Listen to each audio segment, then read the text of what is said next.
जय हिंद समाजवादी साथियों। समाजवादी पार्टी की अंतिम सूची जारी, रावर्ट्सगंज लोकसभा सीट से प्रत्याशी घोषित। जी हां, आज हम बात करेंगे समाजवादी पार्टी के मुखिया अखिलेश यादव जी, जो लगातार लोकसभा चुनाव की तैयारियों में जुटे हुए। लगातार 3 चरणों का जो मतदान है वो संपन्न हो चुका है और चौथे चरण के मतदान में, जहां पर उत्तर प्रदेश में 13 लोकसभा सीटों पर मतदान होगा, उसके लिए अखिलेश यादव जी लगातार चुनावी जनसंपर्क कर रहे हैं। लगातार जनता के बीच में पहुंचे, जनसंपर्क के माध्यम से जनता से रूबरू हो रहे हैं और जनता की जो आवाज़ है उसे प्रमुखता के साथ अखिलेश यादव जी उठा रहे हैं। लगातार जनता के मुद्दों को लेकर, जनता की जो समस्याएं हैं उनको लेकर लगातार सरकार पर हमलावर भी हो रहे हैं। तो जहां पर अखिलेश यादव जी धुआंधार तरीके से लोकसभा चुनाव में सभी प्रत्याशियों के लिए जन सभाओं को संबोधित कर रहे हैं, उसके साथ ही साथ अखिलेश यादव जी प्रत्याशियों के चयन की प्रक्रिया में भी काफ़ी सजगता दिखाई दी है इस बार, क्योंकि अखिलेश यादव जी के द्वारा यहाँ पर पीडीए का जो नारा है उस नारे को दिया गया। नारे देने के साथ ही साथ अखिलेश यादव जी ने उसे ज़मीनी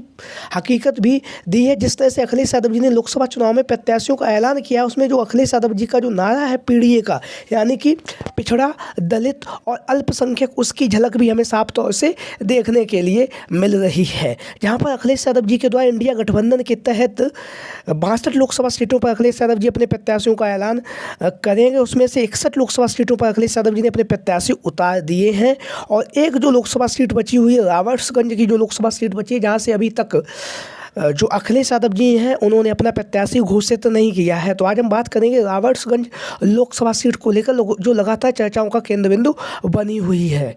यहाँ पर अंतिम चरण में मतदान होगा, इसके लिए अखिलेश यादव जी भी यहाँ पर लगातार जो समीकरण बन रहे हैं उनको ध्यान में रखते हुए अखिलेश यादव जी लगातार प्रत्याशी के चयन की प्रक्रिया में अहम भूमिका निभा रहे हैं। तो हम बात करेंगे रावर्ट्सगंज की जो लोकसभा सीट है, यहाँ से 2014 में भारतीय जनता पार्टी का यहाँ से कब्जा था और भारतीय जनता पार्टी की तरफ से छोटे लाल खरवार जी यहाँ से भारतीय जनता पार्टी के सांसद चुने गए थे 2014 के चुनाव में।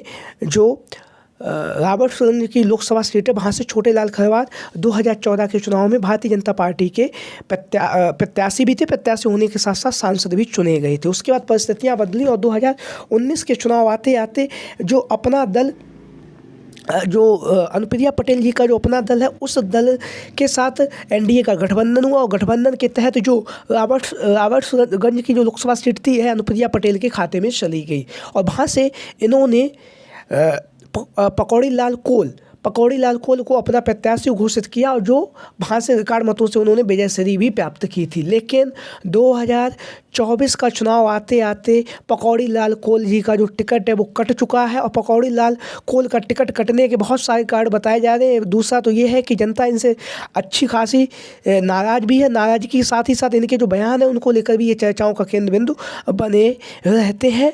और जहाँ पर कहीं ना कहीं पकौड़ी लाल कोल अगर यहाँ से प्रत्याशी होते तो कहीं ना कहीं जो एनडीए गठबंधन है उसे यहाँ से नुकसान उठाना पड़ सकता था। इसी को ध्यान में रखते हुए यहाँ से अनुप्रिया पटेल जी ने, जो रिंकी कौल जी हैं, जो पकौड़ी लाल कोल की पुत्र वधू हैं, उन्हें अपना प्रत्याशी घोषित किया है। वर्तमान समय में रिंकी कौल जी वर्तमान समय में विधायक है। 96 जो विधानसभा सीट है वहाँ से विधायक है। विधायक होने के साथ ही साथ उन्हें लोकसभा का प्रत्याशी भी घोषित किया गया है अनुप्रिया पटेल जी के द्वारा। जहाँ पर 2 लोकसभा सीटें एनडीए गठबंधन के तहत अनुप्रिया पटेल जी को मिली हैं, एक मिर्ज़ापुर और दूसरी है रावर्ट्सगंज। जहाँ पर मिर्ज़ापुर से स्वयं अनुप्रिया पटेल चुनावी मैदान में है, वहीं पर रावर्ट्सगंज की लोकसभा सीट से रिंकी कौल को प्रत्याशी घोषित किया गया है। रिंकी कौल वर्तमान समय में विधायक है। विधायक होने के साथ ही साथ लगातार जनसंपर्क कर रही, लोगों के बीच में पहुंच रही, लोगों के बीच में पहुंचकर लगातार जनसंपर्क के माध्यम से जनता से वोट देने की भी अपील कर रही और रिंकी कौल को चुनावी मैदान में उतारने से अनुप्रिया पटेल जी को इसका सियासी फ़ायदा भी अपना देखा गया होगा, क्योंकि महिला है। महिला होने के साथ ही साथ लगातार आबादी महिलाओं के हक और सम्मान की जो आवाज़ है उसे भी ये उठाएंगी। लेकिन कुछ सब खबरें ये भी आ रही हैं कि जो रिंकी कौल जी हैं वो चुनाव नहीं लड़ना चाहती हैं, ऐसी खबरें भी सामने आ रही हैं। तो अब बात हो चुकी है भारतीय जनता पार्टी यानी एनडीए गठबंधन की। अब हम बात करेंगे समाजवादी पार्टी को लेकर, क्योंकि समाजवादी पार्टी के द्वारा यहाँ से अभी तक प्रत्याशी का ऐलान नहीं किया गया है। हालांकि छोटे लाल जो खरवार हैं, खरवार साहब हैं, जो उन्होंने अभी 2 दिन पहले समाजवादी पार्टी की सदस्यता ग्रहण की है और सदस्यता ग्रहण करने के साथ ही साथ इनका जो रॉबर्ट्सगंज की लोकसभा सीट है, वहाँ से इनकी दावेदारी अब मजबूती के साथ मानी जा रही है, क्योंकि अब पूर्व में यहाँ से सांसद रह भी चुके हैं और जनता के प्रिय भी हैं, जनता के चहेते भी हैं। रॉबर्ट्सगंज लोकसभा सीट से कुंवर छोटेलाल खरवार जी। तो छोटेलाल खरवार जी जहाँ पर समाजवादी पार्टी में शामिल हुए हैं, वहीं पर इंडिया गठबंधन के तहत लगातार इनके नाम की चर्चाएँ भी काफ़ी तेज़ी के साथ चल रही हैं। और चर्चाएँ चलने के साथ ही साथ जो रॉबर्ट्सगंज की जो लोकसभा सीट है, वहाँ पर इनकी दावेदारी भी काफ़ी मजबूती के साथ मानी जा रही है छोटेलाल खरवार जी की, क्योंकि जो रॉबर्ट्सगंज की जो लोकसभा सीट है वो जिस समाज से ये आते हैं उस समाज का यहाँ पर अच्छा खासा वोट बैंक है, निर्णायक वोट बैंक है, जिसके पक्ष में वो चला जाएगा उसी वही यहाँ से सांसद चुना जाएगा। तो ऐसी स्थिति में जहाँ पर छोटेलाल खरवार 2014 में सांसद रह भी चुके हैं और वहीं पर अब आगामी समय में 2024 का जो चुनाव है तो हो सकता है यहाँ से इंडिया गठबंधन के तहत छोटेलाल खरवार को चुनावी मैदान में उतारा जा सकता है। वहीं पर एक सर्वे हुआ था, उस सर्वे में जब जनवरी के माह में हुआ था, तब यहाँ पे छोटेलाल खरवार जी समाजवादी पार्टी में शामिल नहीं होते, तब यहाँ से समाजवादी पार्टी की तरफ से रवि गौड़